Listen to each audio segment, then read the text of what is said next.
Appreciate చేయాలి పవన్ కళ్యాణ్. దాంట్లో నేనేం కాదనట్ల, నేను అలా అనట్లా. టీడీపీ నుంచి మీకు ఎక్కడా కూడా టీడీపీలో జరుగుతున్న పరిణామాలు ఎక్కడా కూడా మీరు ఎవరు మాట్లాడలేదన్న ఆలోచన నేను ఏం మాట్లాడలేదు. ఏంటంటే ఈ రోజున ఈ ప్రభుత్వం అస్తవ్యస్తమైన ఆంధ్రప్రదేశ్ వ్యవస్థను గాడిలో పెట్టాలి అంటే ఎవరు కష్టాలు ఉన్నప్పుడు ఆదుకున్న వ్యక్తి. ఈరోజు లోకేష్ బాబు రోజు లోకేష్ చాలా డిగ్నిఫైడ్గా వ్యవహరిస్తున్నాడు. అంతకుముందు మా నాన్న సీఎం అని ఖండించి పరిపాలనపై రావడానికి కారణమైన వ్యక్తి ఎవరు అనేది ఒక అన్నగా ప్రమాణ స్వీకారం చేసిన తర్వాత ఎక్కడో రూమ్లో వెళ్ళి కలగదన్నం పెట్టొచ్చు.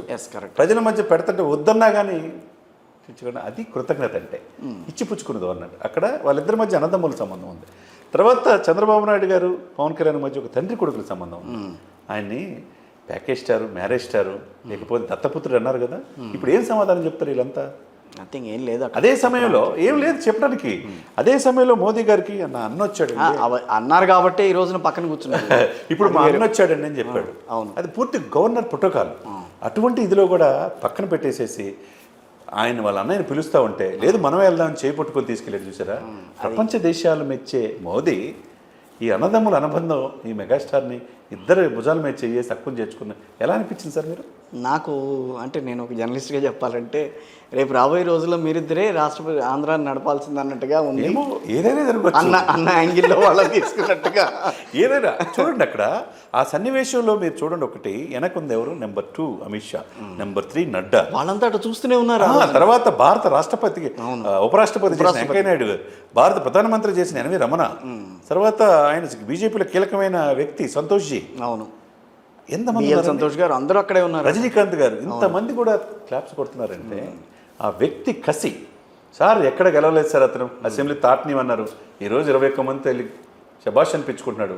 ఇక్కడే కాదు, మోదీ గారితో మాట్లాడి ఒప్పించి కూటమి కట్టడంలో కూడా ఈ సీట్లు కీలకమైనవి కదా అక్కడ కూడా. అవును, ఈజ్ నాట్ ఓన్లీ ఇక్కడ ఆంధ్రప్రదేశ్లో పొలిటికల్ స్టార్ కాదు, నేషనల్ పొలిటికల్ స్టార్. చిరంజీవి గారిని మళ్ళీ కేంద్రంలో తీసుకుంటారు, ఆయనకి ఏదో ఇస్తారు పదవి అని చెప్పి మాట్లాడుతున్నారు. నిజాలు ఉన్నాయా దాంట్లో? మేబీ ఏదైనా జరగవచ్చు సార్. ఆయన రాష్ట్రపతి కూడా కావచ్చు. ఈరోజు చెప్తున్నాం ఈ మధ్య రాష్ట్రపతి, ఉపరాష్ట్రపతి, ఏదైనా జరగవచ్చు. ఈ డిజర్వ్డ్ 4.5 దశాబ్దాల్లో ప్రజలు మనల్ని పొందిన వ్యక్తి, ఎటువంటి రూపాయి ఆశించకుండా ప్రజల కోసం సేవ చేసే ఆ గొప్ప వ్యక్తులు ఏదైనా కావచ్చు. పదవికి ఏమైనా తెస్తారు, అంతే కదండి. కరెక్టే కదా. అంటే ఇన్ని మాట్లాడుతున్నారు, అసలు తెలుగుదేశం పార్టీలో ఎక్కడా కూడా మీకు పొరపచ్చాలు ఏం కనిపించలేదా? అంటే పార్టీ పరంగా వాళ్ళు ఇచ్చిన ఇవేంటి మంత్రి పదవులు కానీ, లేకపోతే వాళ్ళు ప్రస్తుతం వ్యవహరిస్తున్న తీరులో కానీ ఈ 1 monthలో ఎక్కడ కనపడ ఎవరైనా ఒక్కడైనా మాట్లాడుతూ చూసారా? పిఠాపురం వర్మ గారు, నేను అసలు పవన్లో నాకు అసలుకి పక్కన పెట్టుకున్నాడు ఇక్కడ. అదే సమయంలో పూర్తిగా విభేదించిన వ్యక్తి చూసుకుందాం. చివరికి చాలా కీలకమైన మంత్రులు కూడా ఇస్తారన్నారు, ఎమ్మెల్సీ కూడా ఇవ్వలేదు. ఇస్తారు, ఈ రోజు కాకపోతే రేపు వస్తుంది. ఏమైంది సరే, ఇప్పుడు మీరు ఏమంటారు? ఈ 1 monthలో ఇప్పుడు వంశీకృష్ణ యాదవ్, శ్రీరామచంద్రయ్య పోస్టులు మళ్ళా శ్రీరామచంద్రయ్యకి హరిప్రసాద్ గారికి వచ్చింది. ఒక జర్నలిస్ట్గా చెప్పండి, ఒక ఎవరైనా ఏ నాయకుడైనా తనతో పాటు తన సెక్రటరీగా ఏదో పొలిటికల్ సెక్రటరీగా ఉండాలని కోరుకుంటాడు. ఎంతో శాలరీ ఇస్తారు, అలా ఉంటుంది. కానీ ఒక ఎమ్మెల్సీ ఇవ్వాలన్న ఆలోచన వస్తుందా? రాదు, తొందరగా రాదు. అది పవన్ కళ్యాణ్ దగ్గర ఉంది. అది హరిప్రసాద్ గారు చేశారంటే మీరు అప్రిషియేట్ చేయాలి పవన్ కళ్యాణ్. దాంట్లో నేనేం కాదనట్ల, నేను అలా అనట్లా.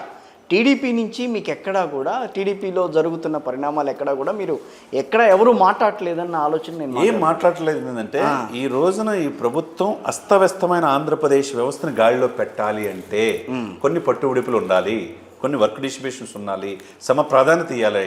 మీకు ఒక పోస్ట్ వస్తే వీళ్ళకి ఒక పోస్టు. ఆ రోజు అన్నాడు పోస్టులు రానోళ్ళు చాలామంది ఆవేశంతో కొంతమంది వెళ్ళిపోయారు, కానీ వాళ్ళు ఇప్పుడు బాధపడుతూ ఉంటారు. 1/3 పోస్టులు మనకు వస్తాయి అన్నాడు. నిజంగా అదే జరుగుతుంది. పోతిన మహేష్ లాంటి వాళ్ళు కొంతమంది, సో పేర్లు కొన్ని చెప్పు చాలా ఉన్నాయనుకుంటా. పోతిన మహేష్ కావచ్చు, మనుక్రాంత్ రెడ్డి కావచ్చు, రెడ్డి గారు కావచ్చు, కానీ వాళ్ళ తర్వాత చాలా బాధపడి ఉంటారు. బాధే ఉంటుంది. అనేక విమర్శించారు, ఎక్కడైనా తునికాడ బెనికాడ. ఇప్పుడు ఈ రోజు వాళ్ళకి వస్తుంది హరిప్రసాద్ గారు, రేపు తమ్మిరెడ్డి శివశంకర్ గారు లాంటి వ్యక్తి, సీనియర్ కమిషనర్ స్థాయి కమర్షియల్ ట్యాక్స్, ఆయన పాపం ఇన్ఛార్జి పెందుత్తి. కానీ పొత్తులో భాగంగా పంచకల రమేష్ ఇస్తే మేలకుండా ఉన్నాడు నాయకుడు మాటిని. ఈరోజు పార్టీని కనిపెట్టుకున్నాడు, రేపు ఆయన అవుతాడు, ఆ తర్వాత బొలిశెట్టి సత్యాలంటే అవుతారు. చాలామంది డెడికేషన్తో పనిచేసిన వాళ్ళు ఉన్నారు కదా సార్.